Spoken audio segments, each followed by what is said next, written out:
orang yang tidak berguru langsung kepada ahlinya tidak mendapatkan satu benefit rohani yang disebut dalam hadis Abu Dawud.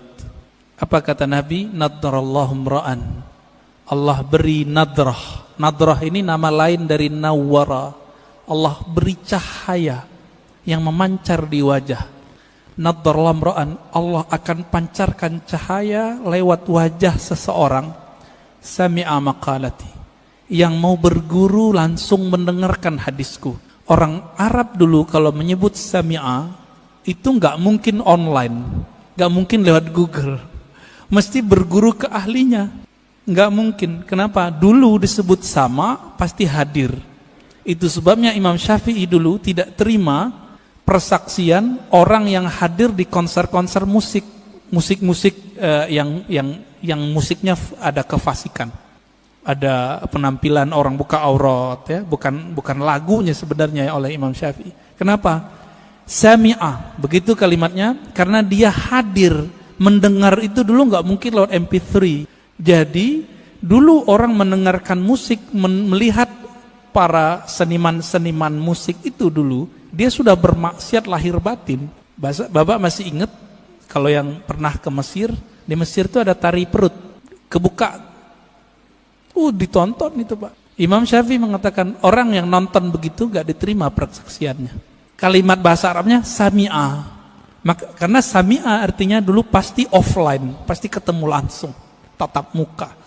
Itu sebabnya juga ya, dalam hadis ini orang yang tidak mendengar langsung, gak ada nur Pak di wajahnya.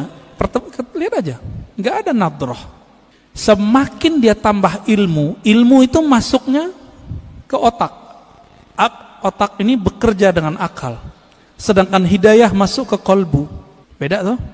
Siapa yang mengatakan ini? Imam ahli hadis, ahli kolbu, Imam Abu Hafs As-Surawardi dalam kitab Awariful Ma'arif.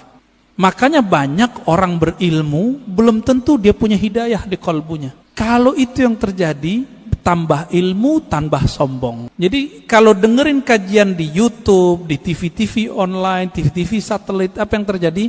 Wah, ini bahan nyalahin orang masjid nih. Setiap kali ngaji, wah ini bahan nih. Ini bahan nih. Ketika dapat link-link di Google, link-link di YouTube, wah share di grup, ini bisa untuk membantah bid'ah yang ada di masjid. Jadi niatnya selalu untuk orang, bantah orang, bantah orang, bantah orang. Yang suka bantah dari dulu siapa? Dari semenjak alam semesta dicipta. Yang suka bantah itu iblis Pak. Yang suka bantah itu iblis.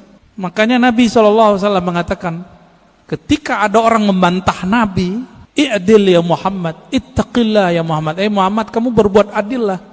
Loh, ada orang berani ngomong ke Nabi, engkau bertakwalah hai Muhammad, berbuat adil lah hai Muhammad. Apa kata Nabi? Akan muncul dari orang ini, akan muncul dari kelompok dia, sekelompok orang yang jika baca Quran dan Sunnah, padahal dia lancar baca Quran dan Sunnah, link-linknya lancar Pak, tapi tidak tembus imannya ke dalam kolbunya. Fa idza laqitumuhum faqtuluhum. Wah, ini yang berat ini. Jika engkau bertemu mereka, maka kalimatnya gimana cara terjemahan ini Ustaz? Faqtuluhum, bunuh mereka. Loh, berat. Oh, ternyata ini hadis namanya hadisul qadha, mahkamah pengadilan. Jika diperintahkan oleh pimpinan negara kita perangi orang itu, kita wajib perangi. Sama dengan hadis mengenai penghina Rasulullah. Jika itu ditetapkan oleh pemimpin, boleh, baru boleh. Nggak boleh ustadz yang mengatakan. Jadi misalnya nih bapak nih, kan dapat meme sekarang.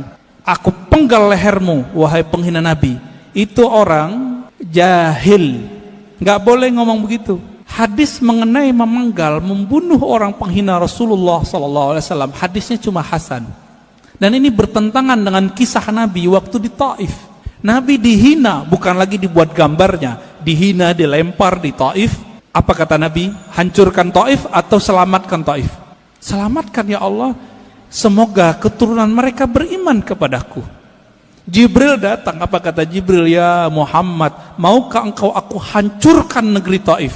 Satu kali tiup, satu kali kibas, habis Taif Pak. Karena Jibril punya sayap, sayapnya dibuka, ketutup langit dan bumi, tinggal dikibas.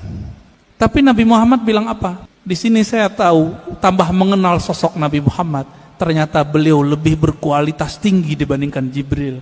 Apa kata Nabi Muhammad? La ya Jibril, nggak boleh ya Jibril. Kenapa? Nabi Muhammad itu induk alam semesta. Karena beliaulah Adam ada, alam ini ada.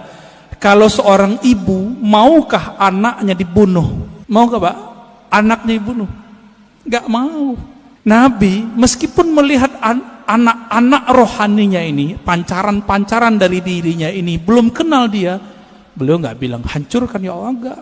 Itulah orang tua sejati, orang tua rohani Nabi Muhammad SAW. Ya, Jibril nggak sabar Pak, pantas toh Jibril nggak jadi nabi di sini. Udah mulai faham siapa Nabi Muhammad SAW. Maka saya tanya kepada orang yang ingin menggal pembuat karikatur Nabi. Ente jangan kira saya tidak emosi. Saya emosi dengan orang yang buat karikatur Nabi. Bahkan yang bilang orang tua Nabi di neraka aja mau saya bunuh. Tapi kita nggak boleh membunuhnya. Kenapa? Seandainya itu ada di depan Nabi, Nabi tidak akan membunuh mereka. Nabi hanya akan mendoakan mereka. Jadi jangan beragama dengan emosi, dengan hawa, dengan syahwat. Beragamalah dengan nur itu. Saya kalau tiap bahas tentang itu Pak, suara naik. Tapi kolbu bilang turunin lagi. Ada ustadz bilang orang tua Nabi masuk neraka. Waduh, kebakar kita Pak. Apalagi yang keturunan Rasulullah kayak Habib Ges, Habib Lutfi, Habib. Perasaannya gimana Pak? Kakek ente masuk neraka gitu. Anak neraka, cucu neraka. Kira-kira gimana? Nggak punya perasaan mereka itu. Oh hadisnya sahih. Iya, ini hadis sahih. Secara sanad, matannya tidak.